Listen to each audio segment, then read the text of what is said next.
What's up, everyone? Oh, that's great. Good voice crack right off the bat. This is Ryan here. I'm adjusting my camera, and we are in episode 12 of my Android developer livestream Q&A. So it's going to be a similar episode to the previous one, where I will answer one kind of quick general question at the start, which was asked not live.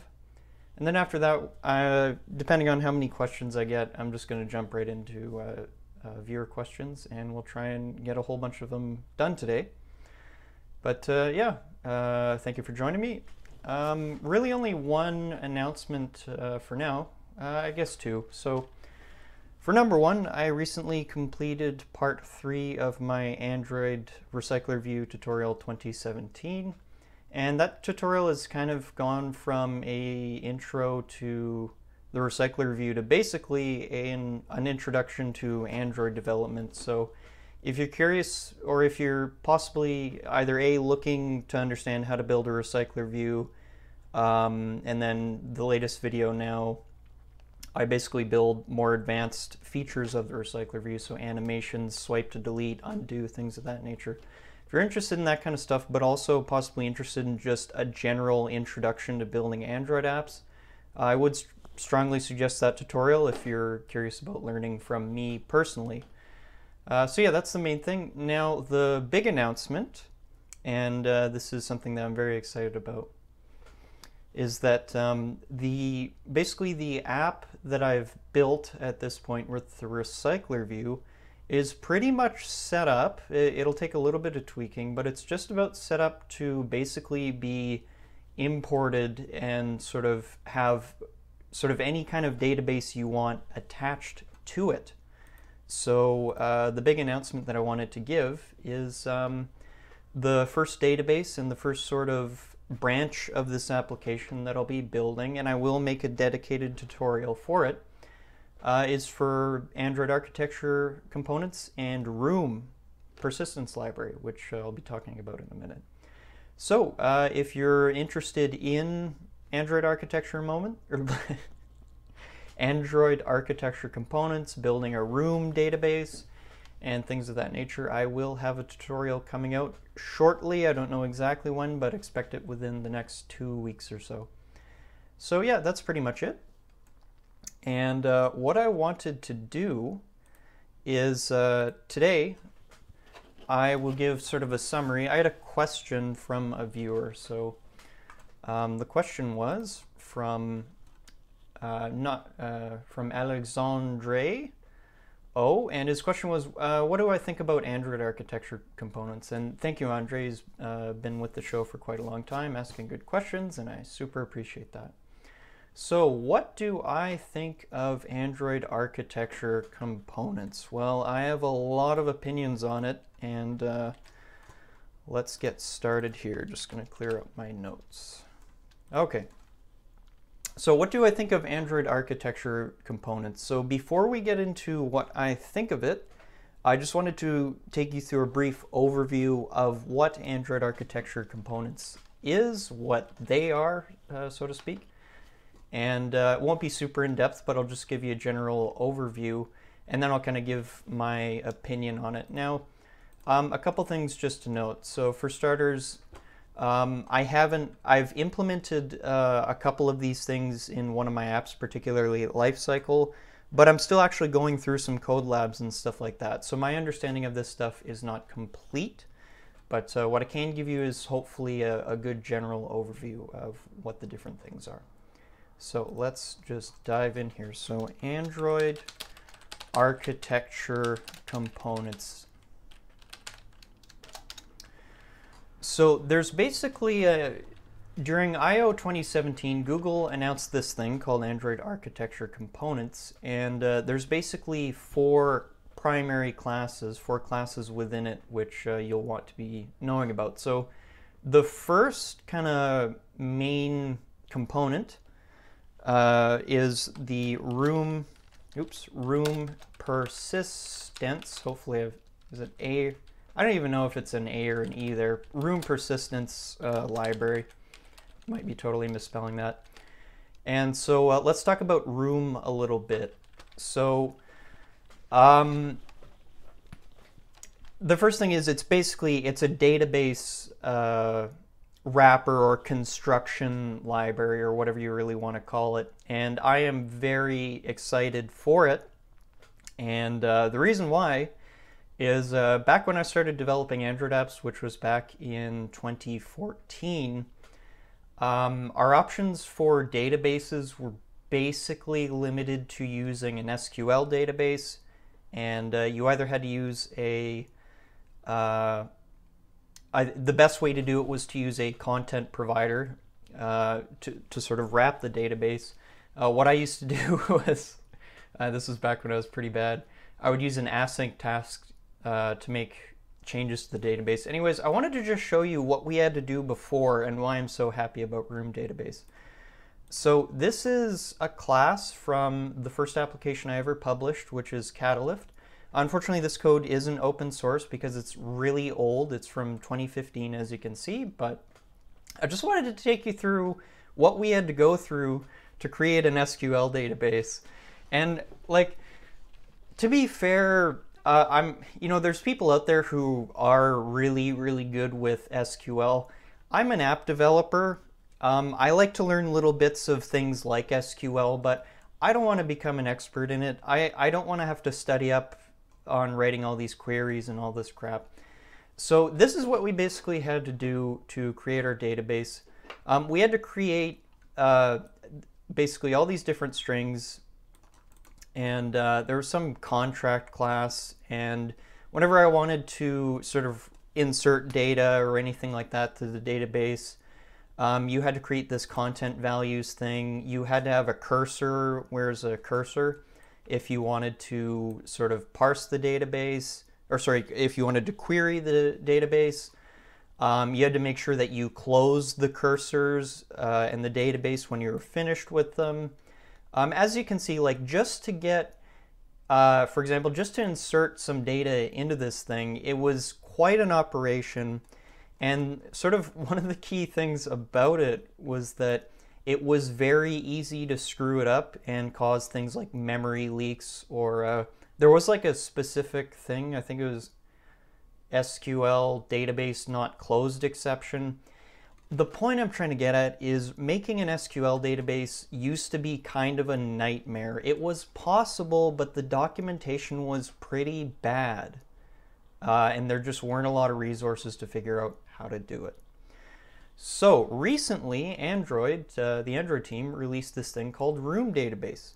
Now it's still an SQL database, but it's a lot nicer than having to write out all this crap, and it just works a lot more sort of seamlessly.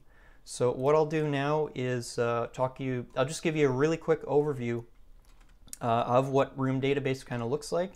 And the code that I'll be referencing, and before I even continue, if you are interested in learning how to set up a Room database, or if you're interested in learning how to use the other architecture components, my suggestion is to, and I really, this is something I have to say thank you to the Android team for.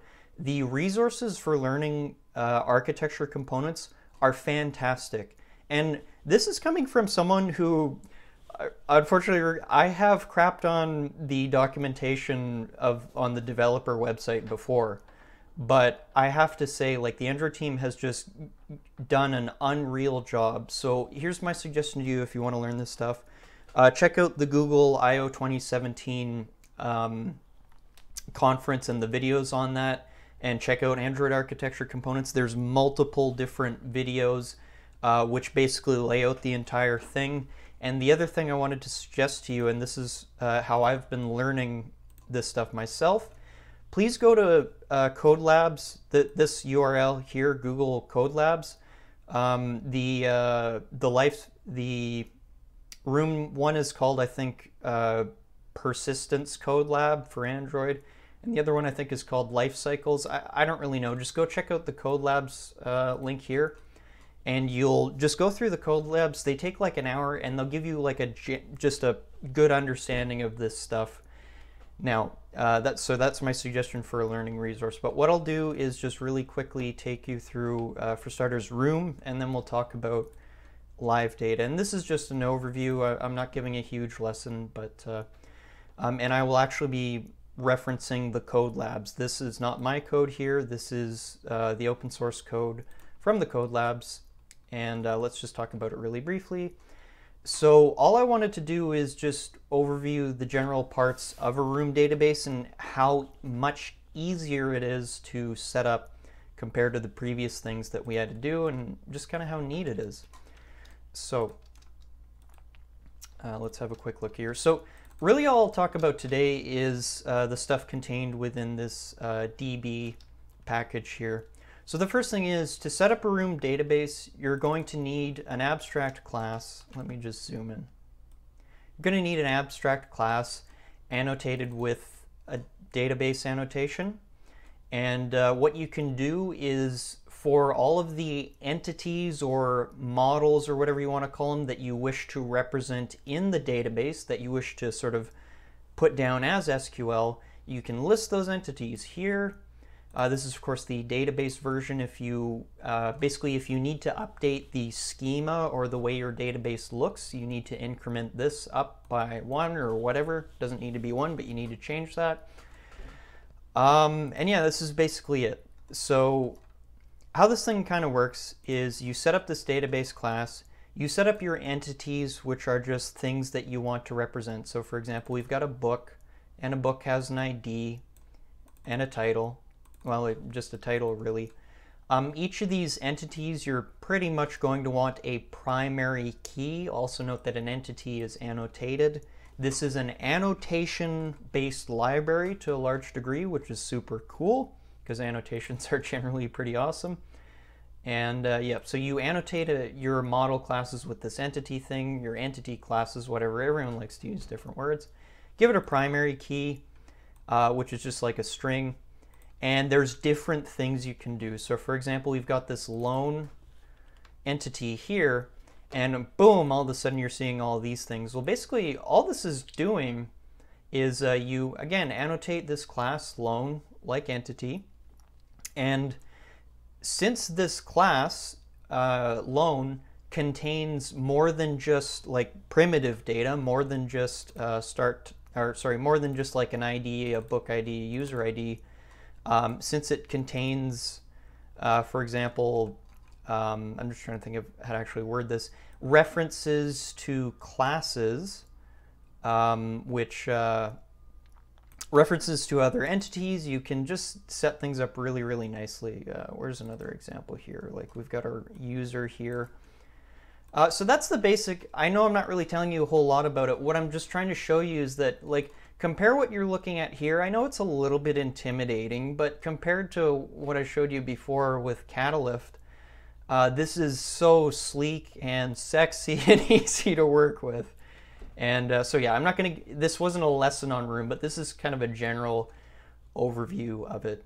And so that's basically what a Room database looks like. Super easy to set up.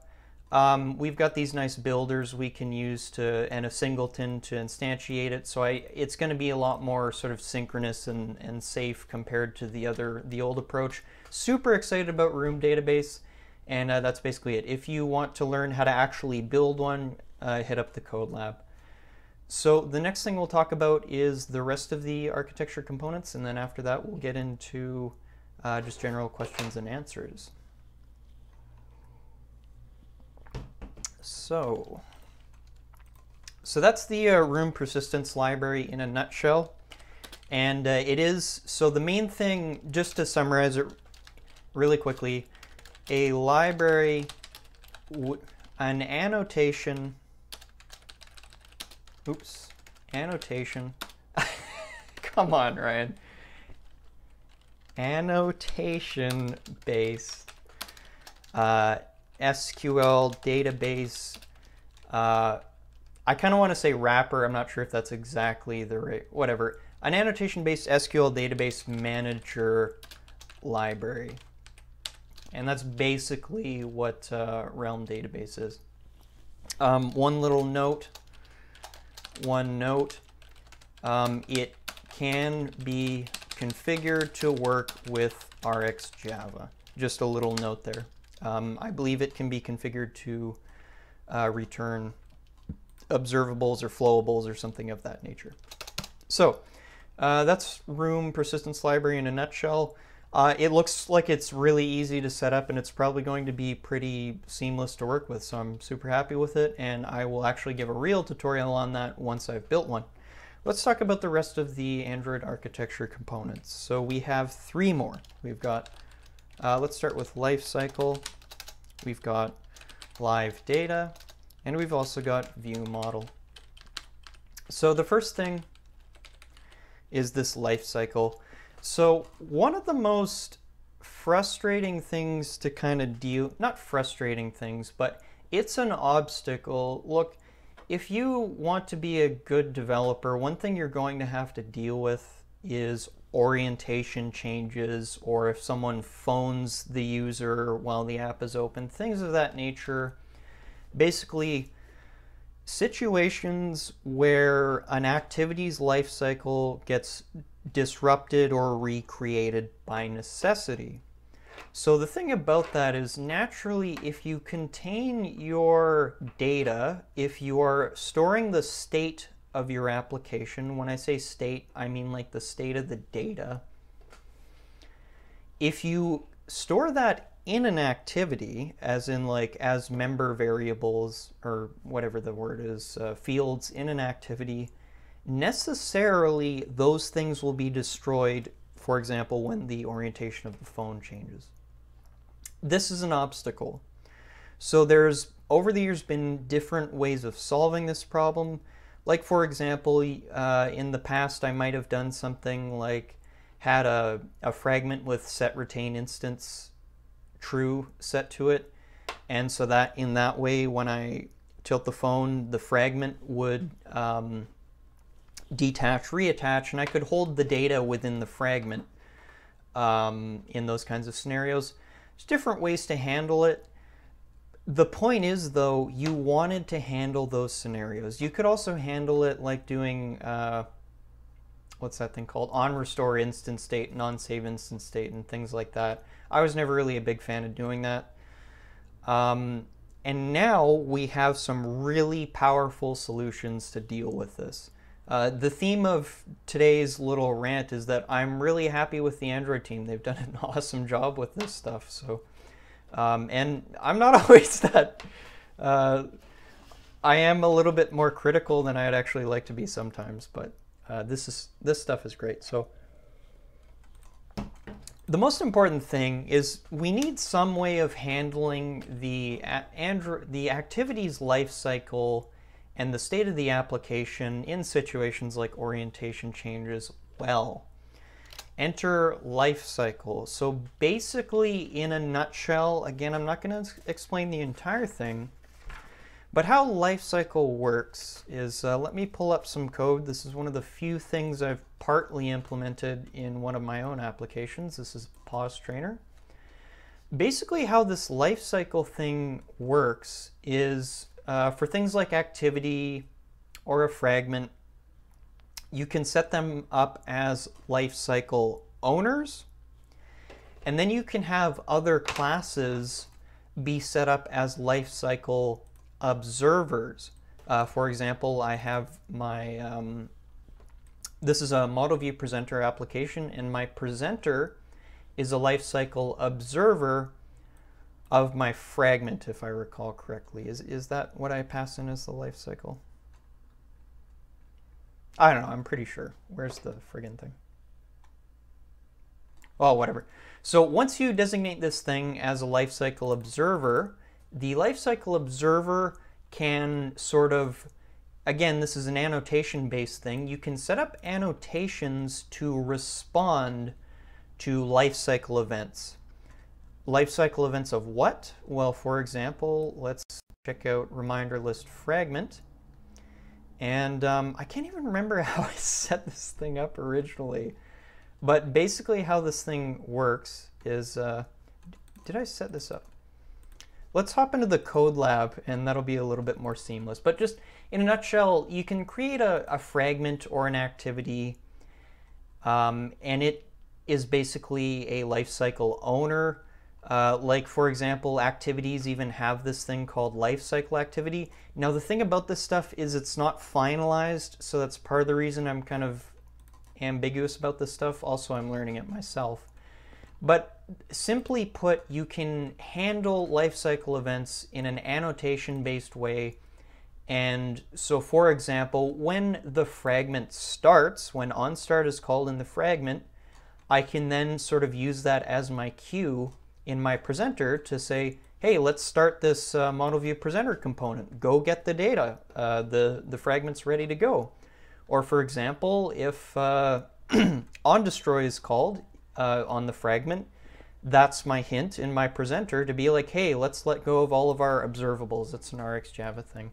So just to summarize, I know I'm barely going into any detail here, but to summarize how lifecycle works is you can designate objects as either lifecycle owners or lifecycle observers, and you can sort of respond to lifecycle events, therefore, in a much more seamless and easy to set up way with nice little annotations that are, in my opinion, a little bit easier to use. So that's a general overview of lifecycle. Let's look at, I'll just write out a quick summary here. So one can either designate a class as a lifecycle owner, which will generally be a fragment or an activity. So you can designate a class as a lifecycle owner, and you can designate a class as a lifecycle, is it observer? I already forgot. I'm pretty sure it's lifecycle observer. Yes. Where's my notes? Lifecycle observer. Sorry, OCDing right now. Designate a class as a lifecycle observer, which can respond to events of a given life cycle of the life cycle owner which the observer is observing. And the last kind of point is that you basically can set that up through annotations. So for example, I can just be like lifecycle.event.onStart, and my fragment or my activity is going to be sort of set up to know what that is and how to deal with it. So that's basically lifecycle in a nutshell. Let's go to live data. So I'm really brief on this one. Live data is basically an observable data, class or model. I'm not sure really what you want to call it, but just let's hop into the code labs for this one. That'll be a lot easier. So basically how this thing works, actually I'm kind of doing this out of order. Let's do view model and then we'll talk about live data.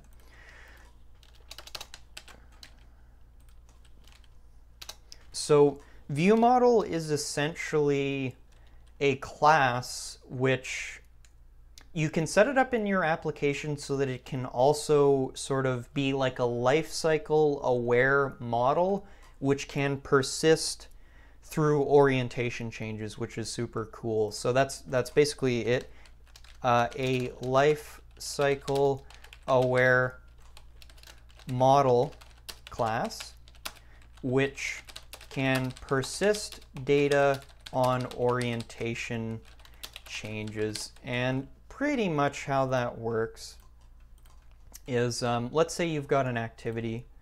Again, this is not my code, this is from the Android Code Labs. And what is it, seek bar activity? Or actually I think it's fragment step 5. So basically how this thing kind of works is you set up your view model, which pretty much looks like this. You wrap whatever data you want to represent as a view model. Here it's wrapping a live data, which we'll talk about in a moment. And what you can do is when you go to retrieve this view model, you can say, you call this method here viewModelProviders.of, and you can get the activity that it's associated with or whatever.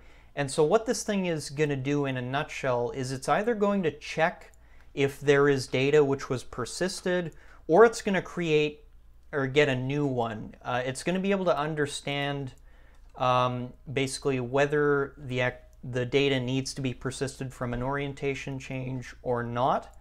And the key point here is that the data can survive activity orientation changes and things of that nature quite easily. That's pretty much it. The last thing is, of course, live data. So live data is basically like an observable data class. So if you, whoops, there we are. So for example, if you set up a view model with live data, this is mutable, so a changeable live data, you can observe this value in, say, for example, your fragment or your activity, your view. You can observe the live data of the view model by setting up, you basically just call this, where's the observe thing? Yeah, here we go. So you can basically say, hey, I want to observe this value, and then once you've got the observing sort of set up, you can set up basically different callbacks so that, for example, once we've got our observer set up, in this example it was like a seek bar, which is just something you like click and hold and drag across the screen, and you can observe that value as it changes. And yeah, I'm not really going to go, again, this isn't really a lesson, so to speak, but you can observe values sort of live, and that makes it easier to bind that data to the view, for example, or to observe events and changes. So that is basically my general overview of Android architecture components. And pretty much what I think of them is that they look really straightforward and easy to learn. I've made it all the way through the life cycles. Sorry, there's like a big ass street sweeper outside or something. One moment. There we go. Oh, it's the old garbage truck. There might be a bit of background noise. Anyways, as I was saying, I really like Android architecture components. There's lots of great resources to learn it, lots of great videos, and it is, if improving the quality of documentation and learning resources has been a primary goal for the Android team lately, I would say that they've done a kick-ass job of it. I'm super excited about Room, and I will be implementing it shortly in one of my own apps. That's it. I'm going to catch my breath here, and let's get to viewer questions.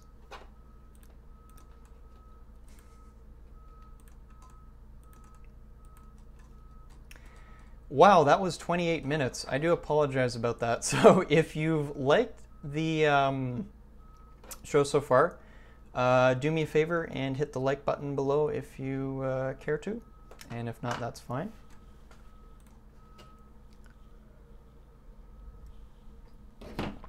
Okay, so viewer questions.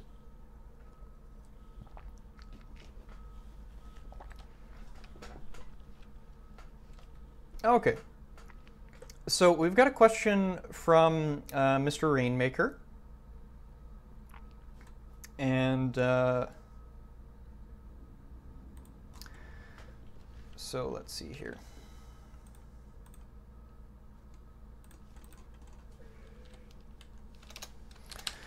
So I can't answer your first question.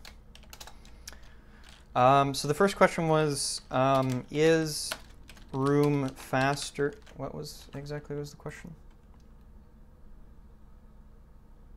Well, the question was, is Room faster than an SQL database?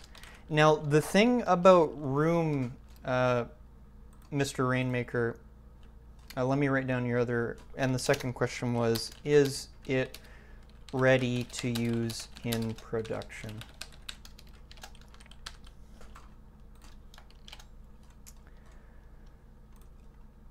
So there's two things. So for starters, Room actually does wrap an SQL database. So it is an SQL database.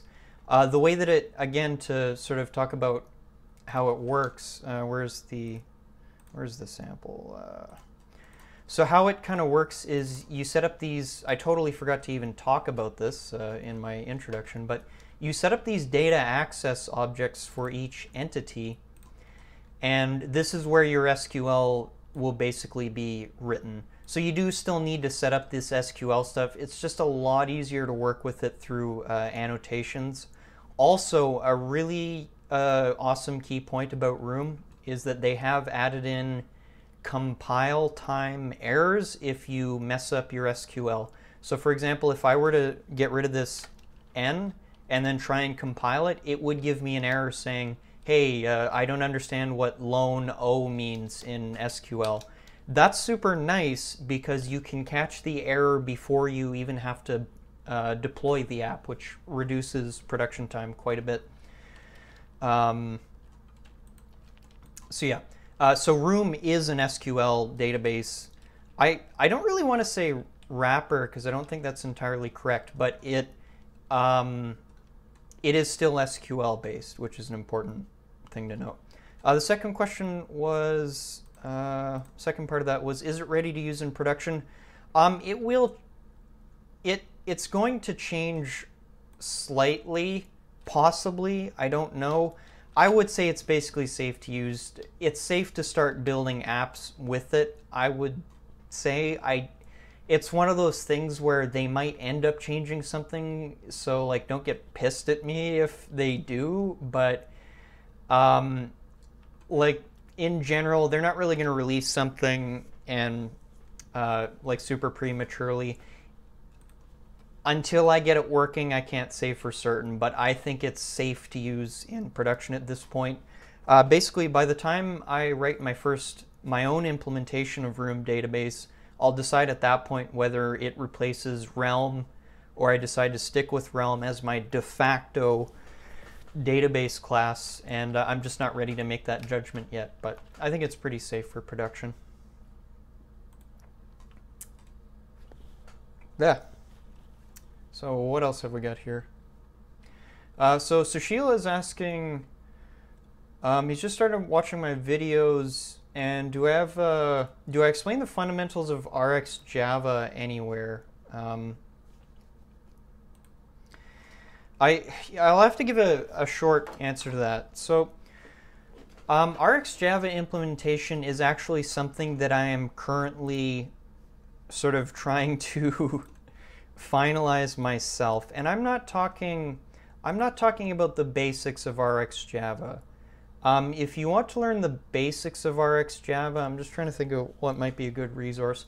I don't really have any videos that are great. I do have some videos back in April for Profiler where I use RxJava observables and whatnot as basically like async tasks, but I don't really use operators, or I didn't have like an understanding of subjects and publishers and the more advanced stuff. So longer story shorter, I don't personally have a great resource right now in my own stuff for learning RxJava 2 or RxJava 1. It's complicated stuff. The one thing I can suggest to you is Jake Wharton does a number of talks on YouTube, and I think this thing called Speaker Deck and stuff like that. Check out Jake Wharton, RxJava 2, and he does some really good talks on it. The thing about RxJava is that it's one of those things where, again, to get it working, to get it like the basics going, it's pretty tough, but you can do it in about 2 weeks. It's just there's a couple things. For starters, I unfortunately started learning it in kind of a transitional period where RxJava was still really new. So I ended up getting really confused and getting mixed messages from RxJava 1 and RxJava 2 because they're still in active development, I'm pretty sure. Well, RxJava 2 is, and I'm quite sure RxJava 1 is as well. So the thing about it is, it's complicated, the advanced stuff. There's a whole bunch of jargon. publisher, subscriber, observer, disposable, flowable. There's all the, it's like a word soup, which I always have a lot of trouble with. I'm not good with words. I'm good with concepts and building things. But longer story shorter, it's something I'm working on. I will be doing like an introduction to RxJava hopefully next month. But I'm not going to do that until I'm a lot more sure of my own implementation of it. Like, to give you an example, this is what I've been dealing with for almost 2 weeks now. And when I say 2 weeks, I don't mean I've literally spent all my time in the past 2 weeks. I only have like an hour or two of spare time on average to look at this stuff. But what I've been dealing with is setting up these in RxJava 2 now. You kind of want to be using this thing called a composite disposable and then adding an observer to it. But I'm also using clean architecture, so I need to like move subscribe on into my friggin' use case. And longer story shorter, until I figure out how to do advanced implementation of it in my own application, I don't feel comfortable teaching it. So check out Jake Wharton. He does some really good talks on it. And Android Architecture Blueprints does have, Android Architecture Blueprints, not components, is a Google samples repository, and it does have one sample on RxJava. Now I believe it's RxJava 1 implementation, but it will give you some hints, and that was the first thing that I learned from. So hopefully that almost answers your question. What's up, Mr. Bidwell and Monique? So, what have we got here?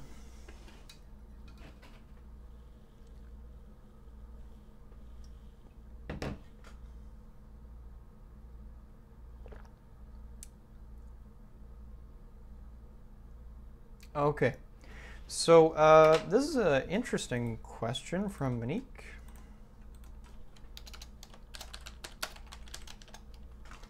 So I'm basically just going to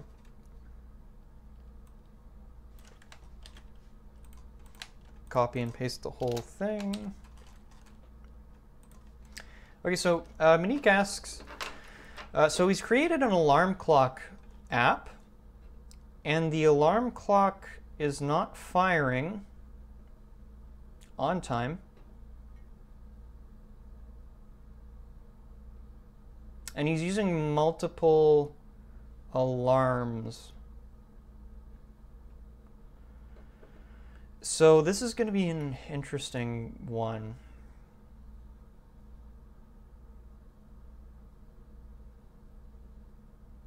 Let me, what I'll do is I'll take you through my implementation. I'll take you through my alarm service class in Pause Trainer. The thing is, I can't really answer your question super well because I need to be looking at your code, honestly.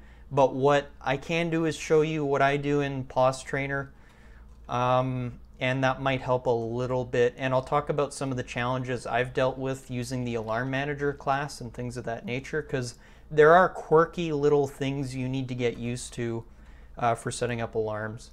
So let's have a look at Pause Trainer. And again, this repository is open source. I don't know, I don't think I've committed to it super recently, but the class which I'll be showing you, I think, is fairly well implemented at this point.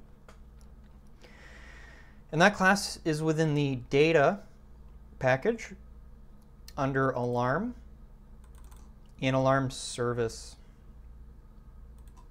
So this is kind of a funny, this was an interesting challenge, because basically what I wanted to do with Pause Trainer was a lot of this stuff is really easy to set up in an activity because you've got like direct access to application context from the activity. But I wanted to figure out, like, how can I set my application up so that I'm decoupling these things from the activity, because of course I don't want my activity to be responsible for setting alarms and stuff. But that's just my own approach. So let's talk about setting alarms. That's the first most important thing. And let me just kind of recall this. So the way that I have Pause Trainer set up is you can set multiple alarms. It's a bit of a complicated process, and the reason, part of the reason why it's complicated is, man, my voice is cracking a lot today. Part of the reason it's complicated is you need to do funny little things like, if I recall correctly, I'm trying to think of I'm trying to recall this stuff into my mind.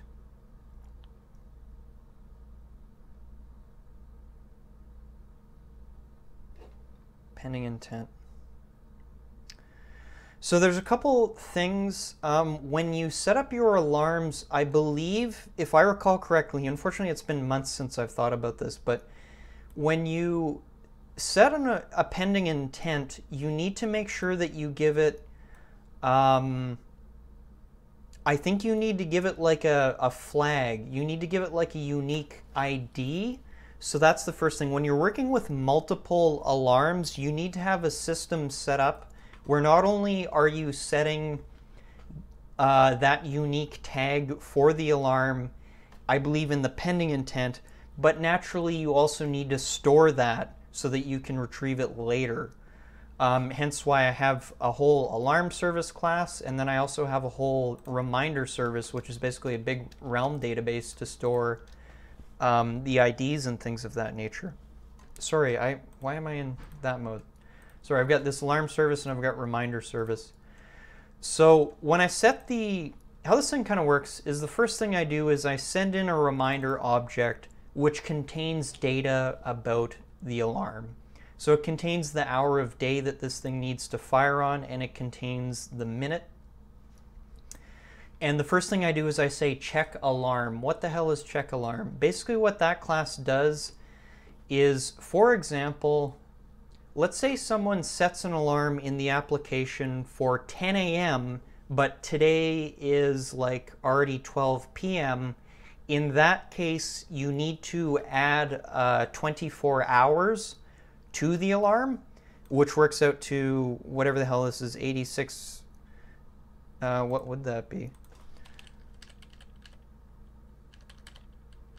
I believe 86,400,000 seconds, I believe, in milliseconds. You need to add that to the current alarm in that little edge case. So make sure you aren't setting an alarm for earlier today is the main thing. So if you're setting an alarm for earlier today, obviously it's not going to fire, so you need to check the alarm before you set it. It's really hard to kind of explain why. We're getting into deep implementation stuff. When you're setting up your intent, you need to make sure it's got like a unique ID. Let me just pull up the pending intent documentation here, and I'll see if I can explain that a little bit better. Pending intent, because it's kind of an important point. Where's the constructor? Oh, my stomach is going crazy here. Okay, so pending intent dot get activity, and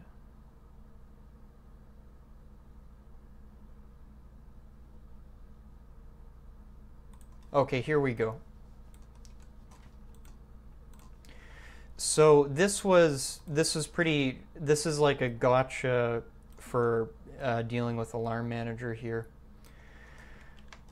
So when you set the pending intent, I don't think the documentation even mentions this, but you need to make sure you set a request code. And if you don't set your request code, if I recall correctly, and for me I've just set the request code as an ID, when you go to pull the intent, when you say like when you get the pending intent on the receiving activity or service, if you don't set this request code, the extras don't actually show up. I think they're null. So that might have changed, but that was the case before. That's a big thing, a big cause of errors with Alarm Manager.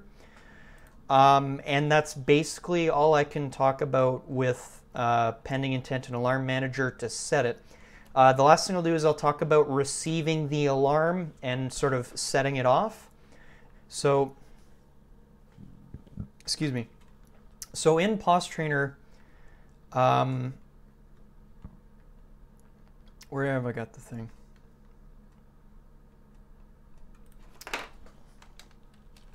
Let me just open up, let's see, alarm receiver activity.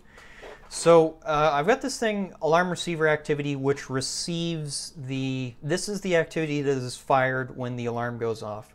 So the first thing is that in order to actually wake the phone up, you need to do a number of things. So you need to set flags on, you need to call get window and set flags on it. I know I'm not going into a lot of detail. I'm just kind of cluster bombing you with things, but unfortunately it's kind of complicated, and this is all I can, hopefully this is helpful to you. So you call get window and you set flags on it. So these flags basically say when this thing goes off, here's what you need to do. Keep the screen on, full screen, etc., etc.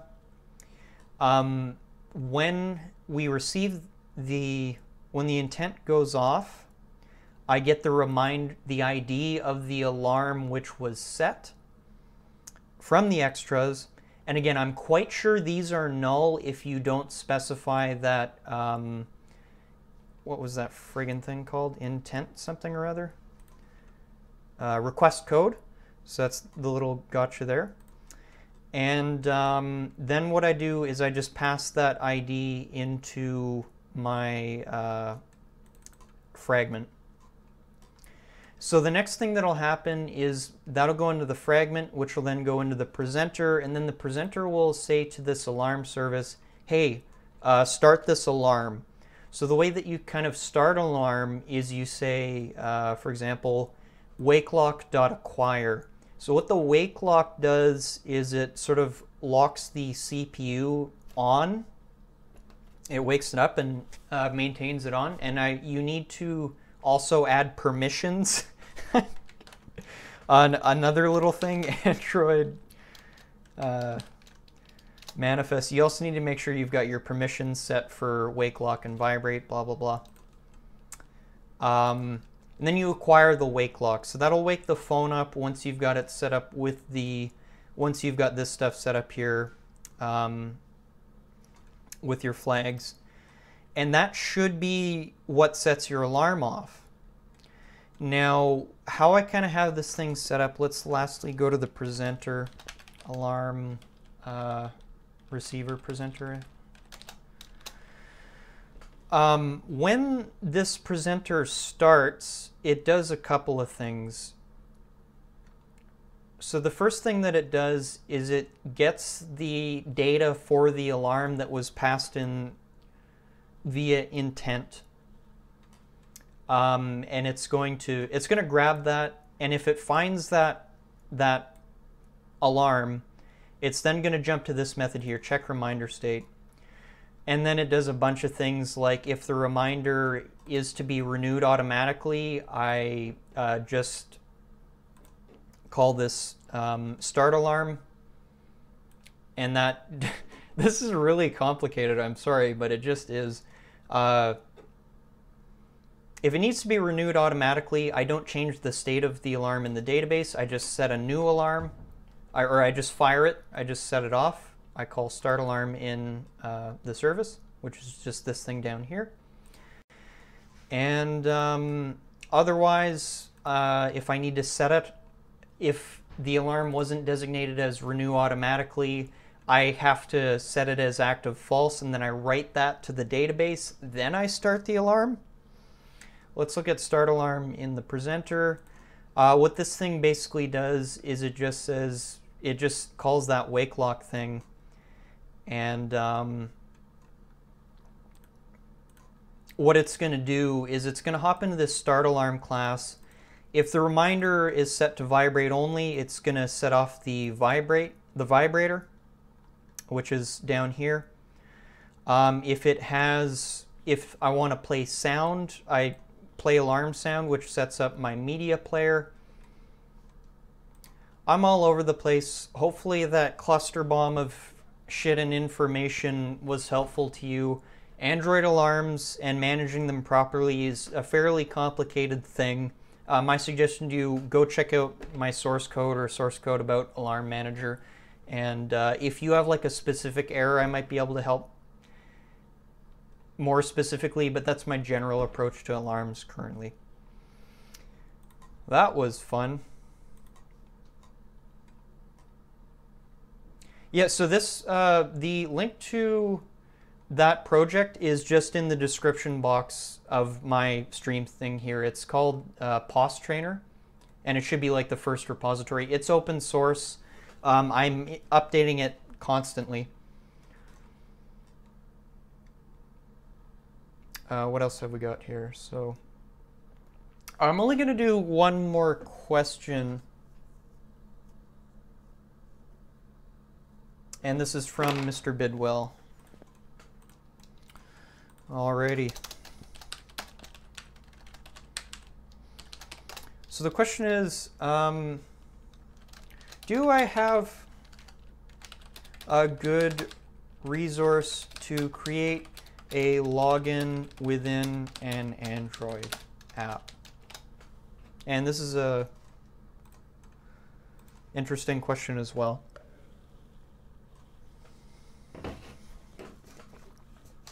Okay.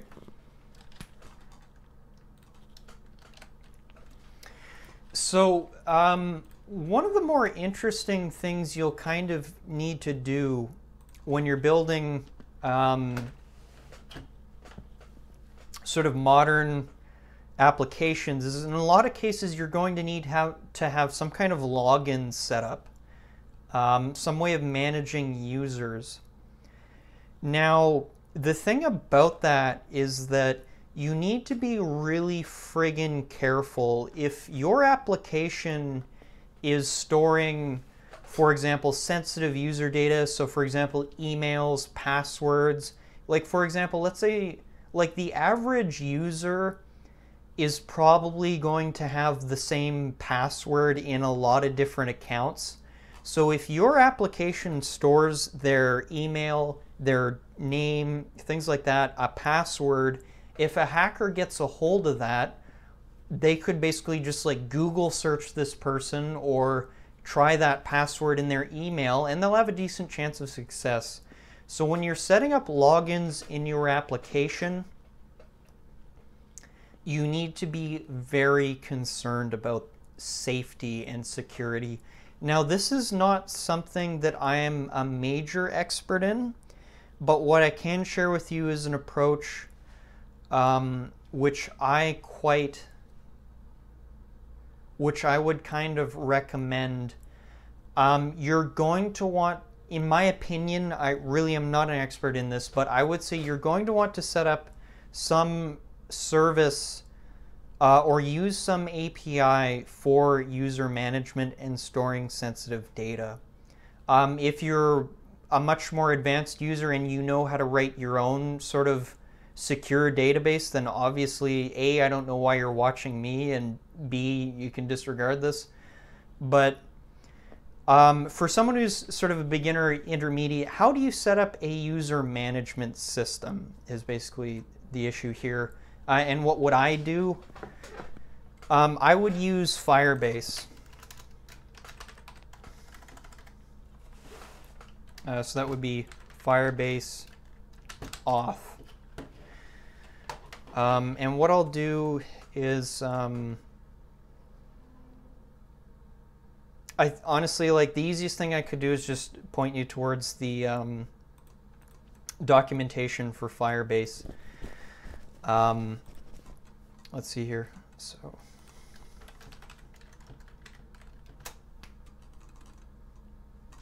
just give me one moment here.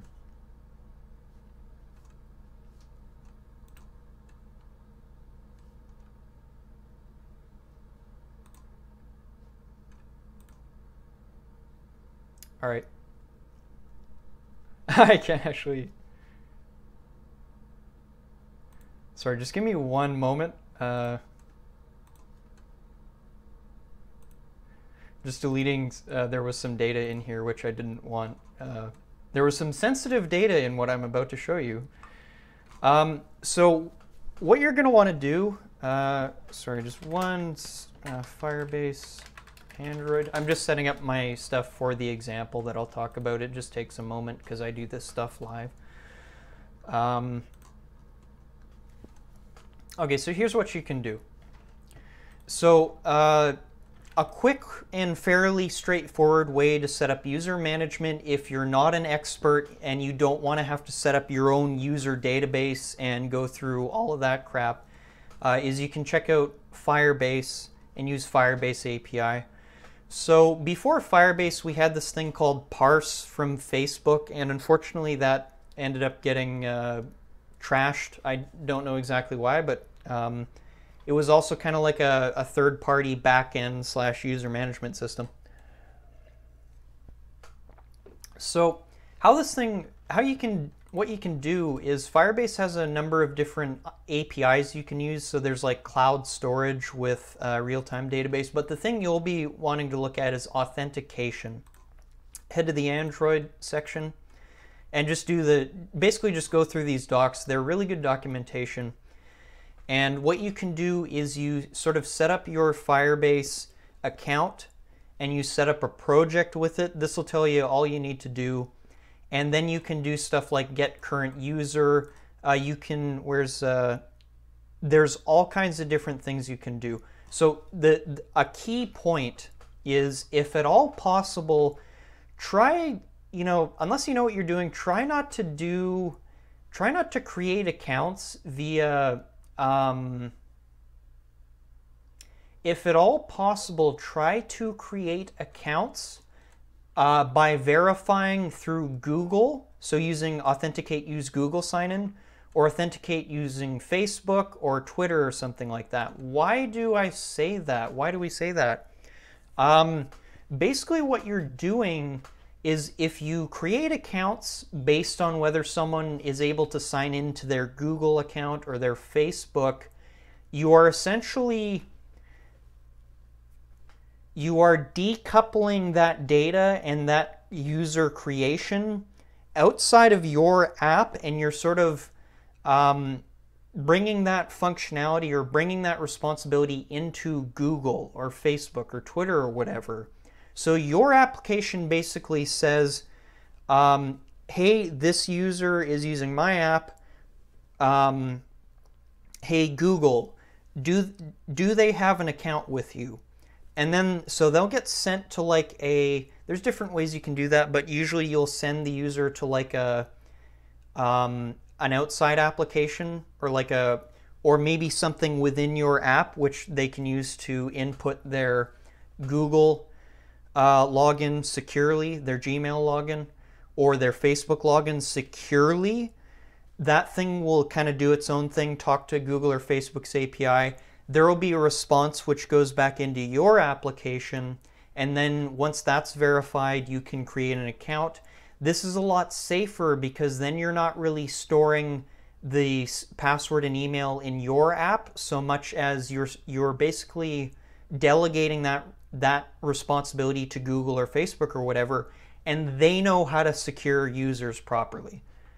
So the last thing I'll mention with this stuff is that once you've got your Firebase thing set up, your authentication database, you're going to have this authentication thing here. I'm probably showing data which I shouldn't be, but whatever. This is just some random, this is just some random, I'm not sure how much of that I was in full webcam mode, sorry about that, but this is my Firebase console, and it's just some random application. But how this works is, once you've got it set up, you've got your Firebase console, and then you can manage users. So you can set different sign-in methods. Like here I've got Facebook set up, I've got Google set up. You can basically decide in which ways you allow your users to create their accounts, and then you can sort of manage it through Firebase. Now again, if you want to go full bore, you can create your own user management system. If you're watching this, you probably don't want to be doing that unless you're a full stack developer, which is super awesome if you are. And that is my suggestion for setting up user management. If you would like, so here's the thing, I do have kind of a tutorial series on setting up Firebase authentication, which is with my repository profiler. The thing about it is I made it months and months ago and the implementation is not up to date. It needs to be refactored, but if you want some reference, you could check out, I have a couple videos where I build Profiler live on camera. And I also have the repository. Again, it should be just down in the description box here. And check out the auth package in there, and it should give some hint as to how to set up Firebase there. So, yeah, that's basically it so far. I think I'll answer one more question, and that'll be it. Oh, that's a good question. That's a good question. All right. Sorry, totally forgot the name already. Martin. All right.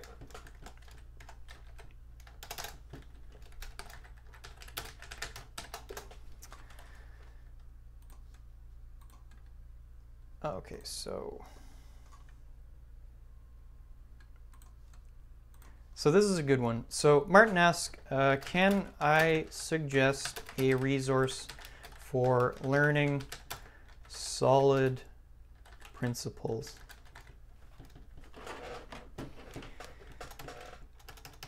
Now, unfortunately, can I remember what solid principles are? S single.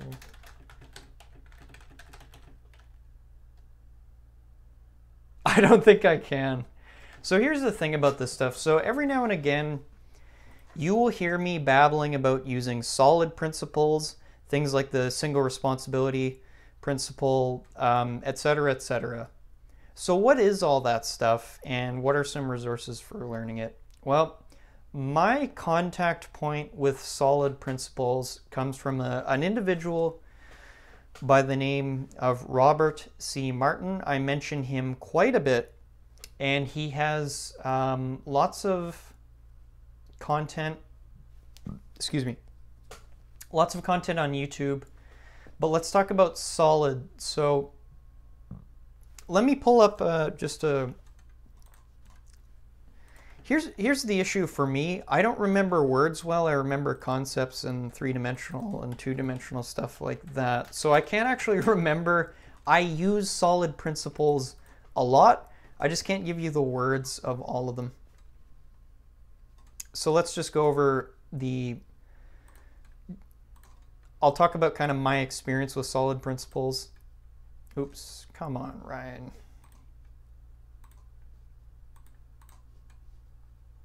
Sorry, I'll figure this out eventually. Okay, and we're all good there. Okay, so solid principles. So number one, I did remember that one correctly. So single responsibility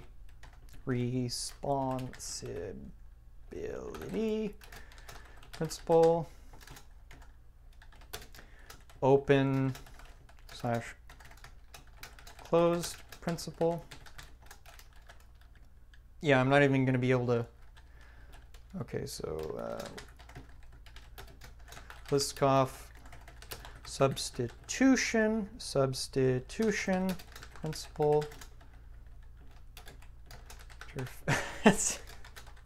Interface segregation principle. I'm not going to explain what all these are, but I'll give some dependency inversion principle. Okay, so what are all these things? What is this crap?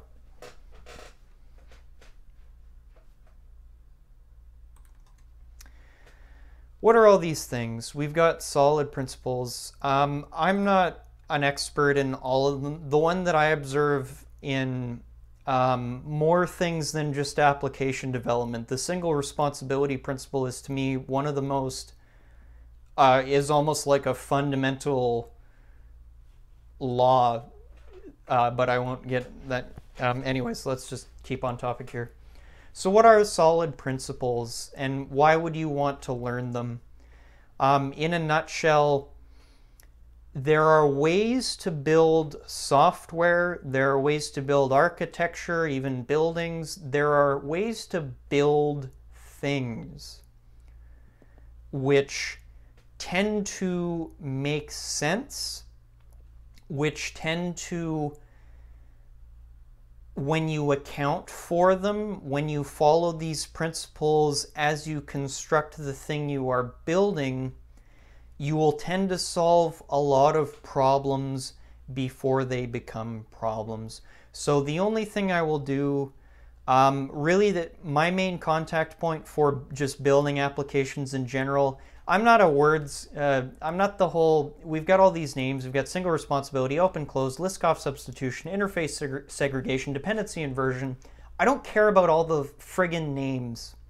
Let me just talk about the single responsibility principle and how I think of it conceptually and why I think it's important. And you can look up the rest of them.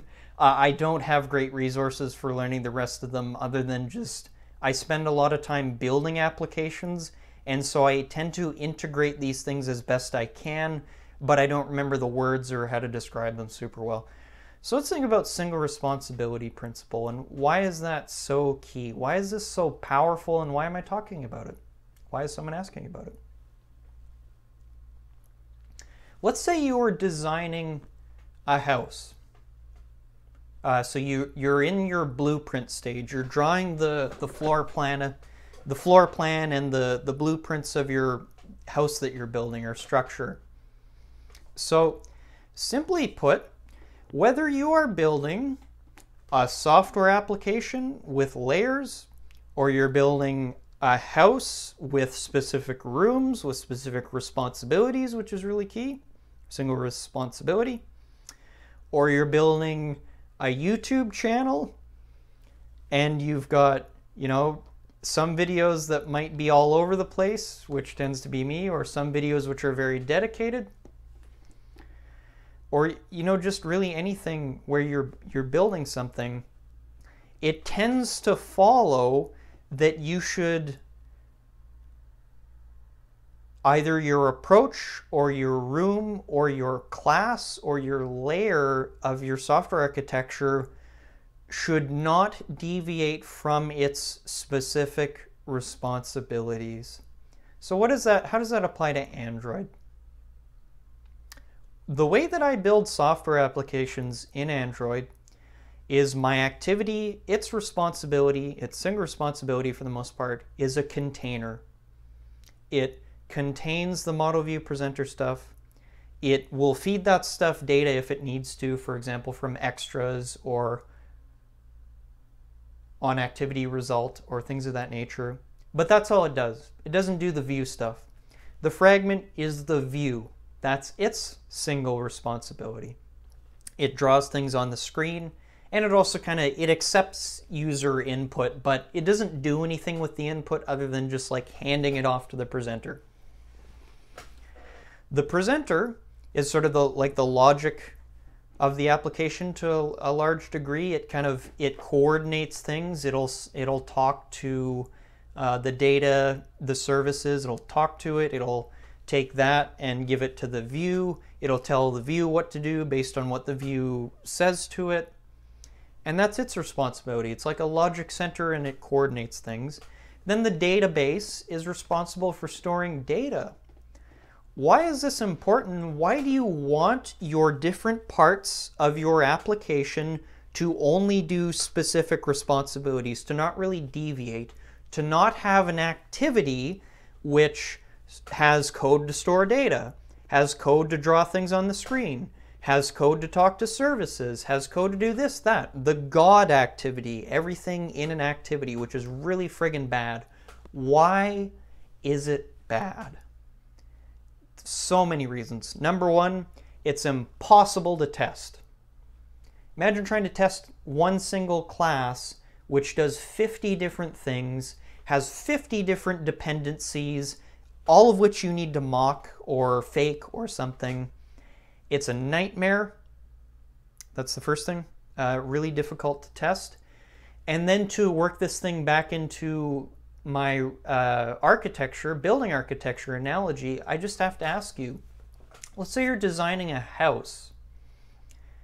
So this is my bedroom. So if I was designing a bedroom, would it make sense for a bedroom to be responsible for cooking? Would it make sense for me to like just set up a stove back here? Or maybe just like a couple feet above my head of my bed? No, it doesn't make any sense. It doesn't make sense to put a toilet right square in the center of the hallway. No, it doesn't. It's the same thing with software applications. Don't put code to draw things on screen in the room, the class, which is responsible for storing data. That's basically it. So I won't talk about the rest of those things because I couldn't really define them. I might know parts of them and use parts of them in my applications, but the interface segregation doesn't really mean anything, or Liskov substitution. I don't know who Liskov is, and I don't know what's being substituted, so I couldn't explain that to you. But you, as a developer, you're going to want to know what solid principles are. And most importantly, to me, the most important one is the single responsibility principle. So that's all for now. Thank you so much for watching. And the last thing that I will say is thank you so much to my patrons. I was recently able to purchase a second monitor, partly from revenue generated from my Patreon. So I really do appreciate that. And it's just a wonderful thing to sort of know that there are people that care that much to give me a couple dollars. And the thing that was really cool about my Patreon experience so far is that a lot of the people that have donated to me were people who said that, I'm sorry I can't give you more, but this is all that I can spare right now. And I have to tell you, it means so much more to me to be supported by people who don't have a lot, to be supported in that scenario, because I understand really what it's like to not have $5 to spare. I'm a lot more stable than I used to be, but yeah, I'm from Canada, but it's not all sunshine and roses. Yeah, we're socialist here, but for example, tearing multiple back muscles isn't always a good enough excuse for you to get social assistance, but if you lie a lot, you can get on social assistance. Unfortunately, I'm just not very into lying, so I guess I'm not entitled, but the thing I'm trying to say is thank you so much to my patrons. Any level of donation is graciously accepted and will be put to good use, and thank you so much for that. That's all for now. Have a wonderful day.